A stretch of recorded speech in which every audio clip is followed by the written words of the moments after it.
विधानसभा चुनाव के बाद जो उम्मीदवार चुनाव जीत नहीं पाए, अब उनकी विधानसभा में विकास कार्य कैसे हो, क्योंकि लगातार वो विधानसभा के तमाम जो निवासी हैं वो परेशान हैं। और इसी को लेकर के जो है वो बीते 2 दिन पहले यानी कि 19 अगस्त को हरियाणा के मुख्यमंत्री ने उन तमाम जो है वो प्रत्याशियों को जो हरियाणा में जो सीएम निवास है वहां पर बुलाया और उसके बाद उनके साथ विकास को लेकर क्या कुछ चर्चा हुई। हमारे साथ बात करने के लिए पृथला विधानसभा से भाजपा के उम्मीदवार और पूर्व विधायक टेकचंद शर्मा मौजूद हैं। विकास की गति को किस तरीके से आगे बढ़ाते हैं। पंडित जी, विकास को लेकर के एक बैठक हुई और इसमें तमाम जो प्रत्याशी थे जो चुनाव नहीं जीत पाए किन्हीं कारणों से, उनके साथ सीएम ने बैठक की। उस बैठक का क्या मतलब समझे, क्या महत्व रहा? देखिए, हरियाणा के अंदर तीसरी बार भारतीय जनता पार्टी की पूर्ण बहुमत की सरकार बनी है और हम धन्यवाद करते हैं माननीय मुख्यमंत्री श्री नायब सिंह सैनी जी का, जो कि हर इंसान को अपने साथ जोड़ करके चलते हैं।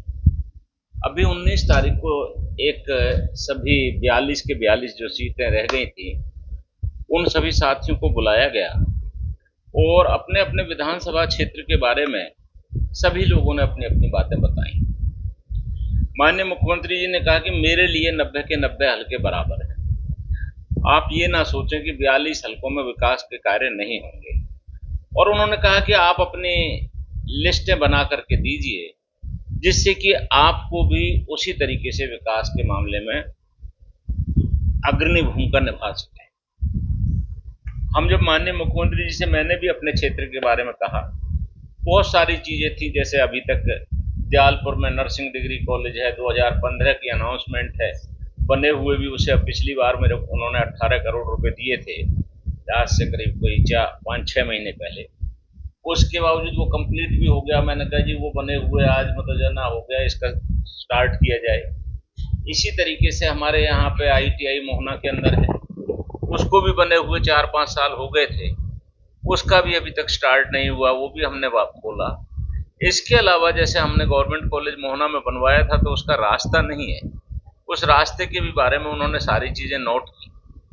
और उन्होंने एक चीज और भी कही कि भाई आप अपने क्षेत्र के अंदर 25 किलोमीटर की जो खेत खलियान के रास्ते हैं, ईंटों के बनाने हैं तो 25 किलोमीटर और टाइल्स के बनाने हैं तो 20 किलोमीटर आप हमारे पास भिजवाइए, हम तुरंत आपके लेटर हेड पर जो लिख के आएंगे हम उनको तुरंत कार्रवाई करेंगे। इसके अलावा करोड़ों रुपए की जो ग्रांट है, गौशाला जैसे मेरे क्षेत्र के अंदर पृथला है, अलावलपुर है, मोहना है, तीनों गौशालाओं के लिए करोड़ों रुपए की ग्रांट उन्होंने कहा है कि बहुत जल्दी हम रिलीज करेंगे और आपके पास इसके चेक भिजवा दिए जाएंगे। जो आपके प्रभारी मंत्री या विधायक हैं उनके साथ मिलकर के वहां आप दे करके आइए।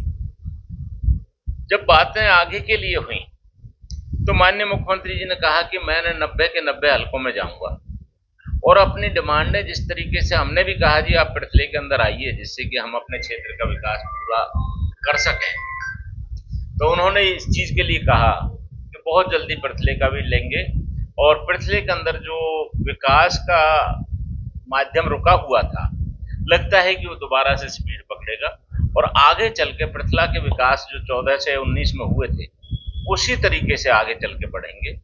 मैं इसका विश्वास के साथ कह सकता हूँ माननीय मुख्यमंत्री जी की नियत, नीति और सोच में कहीं कोई फर्क नहीं है। मुझे लगता है कि कहीं ना कहीं बराबरी का हिस्सा जो है वो कहीं ना कहीं अब उन उम्मीदवारों को मिलने वाला, क्योंकि जिन विधानसभाओं से चुनाव नहीं जीते भाजपा के उम्मीदवार, वहां पर कांग्रेस के उम्मीदवार चुनाव जीते हैं। अब ऐसे में जाहिर सी बात है, तो वहां पर क्या भाजपा के उम्मीदवार अब विकास करा पाएंगे इस मीटिंग से, तो ये लगता है? निश्चित तौर पे देखिए, संगठन के अंदर और सरकार के अंदर एक कॉम्बिनेशन होना बहुत जरूरी होता है और संगठन इस टाइम पे सरकार भी भारतीय जनता पार्टी की है, विश्व की सबसे बड़ी पार्टी भारतीय जनता पार्टी है। तो निश्चित तौर पे मैं कह सकता हूं कि हम 90 के 90 क्षेत्रों में विकास की आंधी दोबारा से चलेगी और नायब सिंह सैनी जी के नेतृत्व में जो सरकार चल रही है उसमें कोई कोताही किसी के प्रति नहीं रखी जाएगी। आपको बहुत जल्दी इसका परिणाम मिलेंगे। पृथला विधानसभा के जो लोग हैं इस समय परेशान है, क्योंकि जो विधायक हैं वो उनकी सुन नहीं रहे। अब ऐसे में बड़ी समस्या ये है, विडंबना ये है कि विकास नहीं हो पा रहे हैं, सड़कें टूटी पड़ी हैं, गलियां टूटी पड़ी हैं, गंदगी के अंबार लगे हुए हैं, इस समस्या को किस तरीके से और कैसे जो है वो खत्म किया जाए? नहीं, इस समस्या का पहले भी आपने देखा होगा, हमने तो काम पहले भी किए थे। और हमारे लिए कोई गांव, कोई गली, कोई कूचा हमारे लिए कोई ऐसा नहीं है कि जिससे हम अनभिज्ञ हों। हम हर चीज को जानते हैं। बहुत से साथी, कई तरीके की बातें होती है। चुनाव के बाद आज 10 महीने बीत चुके हैं। चुनावों के दौरान हो सकता है किसी को ये गलतफहमी थी कि भाई सरकार कांग्रेस की आएगी तो वो इधर से इधर भागने लगे थे। अब लोगों को 10 महीने में समझ में आ गया है कि अगर विकास कराना है तो भारतीय जनता पार्टी के साथ चल करके ही हो सकता है, अन्य कहीं से विकास नहीं हो सकता। और माननीय मुख्यमंत्री जी ने इस चीज को पूर्ण रूप से ये कहा है कि हम किसी भी हलके के अंदर जो हमारी नुमाइंदगी करते हैं, चाहे हमारा जूनियर साथी हो, चाहे हमारे मंडल अध्यक्ष हो, चाहे हमारा बूथ लेवल का अधिकारी हो, चाहे हमारे यहाँ पे जिले लेवल का अधिकारी हो, संगठन के अंदर हर एक को पूरा महत्व दिया जाता है और जिम्मेदारियां हैं। कोई कहीं मन की बात का प्रभारी बना रखा है तो कोई कहीं संगठन को लेकर के अलग तरीके की बातों के लिए होता है। इसी तरीके से वो विधानसभा के अंदर एक एक जो उन्होंने ऊपर से विधायक मंत्री लगाए हैं, उनके साथ साथ जो वहां के चुनाव लड़े हुए प्रत्याशी थे, उनको साथ लेकर के आगे बढ़ने की बात है। और एक परिवार होता है, पार्टी जो परिवार होता है, उसके अंदर सभी को साथ लेकर के चला जाता है। बहुत बहुत धन्यवाद। तो ये थे हमारे साथ टेकचंद शर्मा। हाल ही में जो बैठक हुई है मुख्यमंत्री के साथ, वाकई में ये बैठक जो है वो कारगर साबित होगी, क्योंकि जो विकास रुके हुए हैं उन विधानसभाओं में जहां भाजपा जो उम्मीदवार थे वो चुनाव नहीं जीते, अब उनको साथ लेकर के, उनको एक नई जिम्मेदारी दे करके, उनको साथ लेकर के अब उन विधानसभाओं में भी विकास की जो गति है वो कहीं ना कहीं अब चलने वाली है। इसको लेकर के रास्ता साफ कर दिया है, जो कि टेकचंद शर्मा भी बता भी चुके हैं। और ये बैठक जो हुई है, ये बैठक के कई महीने हैं, आने वाले समय में इन महीनों का भी जो है वो कहीं ना कहीं पता चलेगा। फरीदाबाद से खबरफास्ट न्यूज के लिए मुकेश राजपूत।